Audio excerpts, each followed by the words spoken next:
Morning students. बच्चों, हम कार्य सूची पर चर्चा कर चुके हैं, तो आज चर्चा करते हैं कार्यवृत्त। दोनों में अंतर क्या है? कार्य सूची बैठक से पहले की रूपरेखा है। किसी भी संस्था की जो औपचारिक बैठक होती है उससे पहले उसमें कौन कौन से सदस्य भाग लेंगे, किन किन बातों पर चर्चा होगी। और कार्यवृत्त बैठक होने के बाद का है कि बैठक में क्या क्या फैसले लिए गए, किन किन बिंदुओं पर चर्चा हुई और आगे कौन कौन से फैसले क्रियान्वित करने होंगे। तो देखिए, एक उदाहरण के तौर पर वही कि अखिल भारतीय साहित्य संस्कृति बोर्ड की 55वीं बैठक का कार्यवृत्त। कार्यसूची सब सदस्यों के पास भेजी जा चुकी है, बैठक हो चुकी है।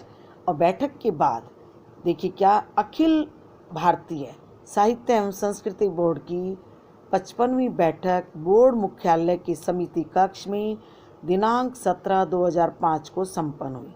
यह आपके सामने जस्ट एग्जाम्पल है। तो यहाँ लेटेस्ट कोई भी एग्जाम्पल आप देखेंगे कि जो भी बैठक किसी भी संस्था की होती है वो हम न्यूज़पेपर से, हम मैगजीन से और कहीं से भी इसकी कलेक्शन कर सकते हैं। ताज़ा खबरें सुनते हैं हम, उससे भी बहुत कुछ पता चलता है। बैठक की अध्यक्षता बोर्ड के अध्यक्ष श्री नरेंद्र देसाई, मतलब कोई भी नाम हो सकता है, उन्होंने की। बैठक में भाग लेने वाले माननीय सदस्यों की सूची इस प्रकार है। अब यहाँ उदाहरण के तौर पर 2 एग्जाम्पल हैं, लेकिन जितने सदस्य भाग लेते हैं और जिस जिस पद पर हैं वो उन सब का यहाँ विवरण दिया जाता है। देखिए यहाँ और नाम दिए गए हैं, तो ये 8 नाम है जैसे। तो उस बैठक में जो जो लोग भाग लेंगे उन सब के नाम हैं और जो जिस पद पर है वो पद भी साथ में। इसके बाद हम कार्यवाही के प्रारंभ में अध्यक्ष ने अपनी दक्षिण अफ्रीका यात्रा की चर्चा संस्कृति पर भूमंडलीकरण के प्रभावों का जिक्र किया। उन्होंने यह भी बताया कि अनुभवों से हम क्या सबक ले सकते हैं। तो अध्यक्ष की जो है बैठक की शुरुआत अध्यक्ष के अनुभवों के साथ हुई है। उपर्युक्त सामान्य चर्चा के बाद बैठक की कार्यसूची में वर्णित विषयों पर संक्षिप्त विवरण इस प्रकार है। अब देखिए 54वीं बैठक के कार्यवृत्त की संपुष्टि। अब जो मूल्य बिंदु उसमें दिया गया था सूची में, अब देखिए बोर्ड ने 54वीं बैठक के कार्यवृत्त की संपुष्टि कर दी। इसके लिए दिए गए निर्णयों पर एक प्रतिवेदन अगली बैठक में प्रस्तुत किया जाएगा। पिछली बैठकों में लिए गए निर्णयों के अनुपालन की समीक्षा की गई। लेखकों, कलाकारों और विशेषज्ञों को दिए जाने वाले पारिश्रमिक की समीक्षा की गई। बोर्ड ने लेखकों, कलाकारों, विशेषज्ञों को दिए जाने वाले पारिश्रमिक पर विस्तृत रूप से चर्चा की। ऐसा महसूस किया गया कि लेखकों, कलाकारों, विशेषज्ञों को दिया जाने वाला मौजूदा पारिश्रमिक 5 वर्ष पूर्व निर्धारित किया गया था, जो समय और परिस्थितियों के आलोक में अपनी प्रासंगिकता खो चुका है।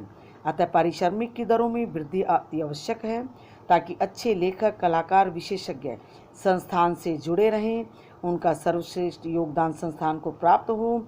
इस संबंध में बोर्ड ने संस्थान द्वारा प्रस्तावित नई दरों पर दृष्टि डाली और उन्हें संतोषजनक पाते हुए अपनी स्वीकृति दे दी।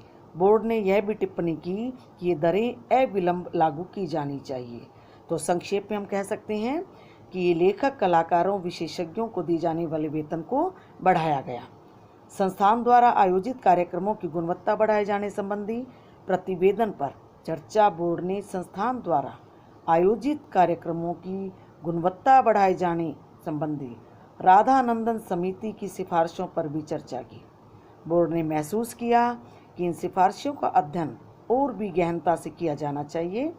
इसके लिए बोर्ड ने श्रीमती देविका घोषाल सदस्य की अध्यक्षता में एक 3 सदस्यीय समिति का गठन किया। समिति के अन्य सदस्य श्री सुदीप हेम्ब्रम और श्री आर कृष्णा स्वामी होंगे। समिति अपनी रिपोर्ट 2 माह में अंदर तैयार करेगी। अब यहाँ देखिए, कुल मिलाकर यहाँ भी संक्षेप में हम कह सकते हैं कि कार्यक्रमों की गुणवत्ता को बढ़ाए जाने की चर्चा की कि वो किस तरह से गुणवत्ता बढ़ाएंगे।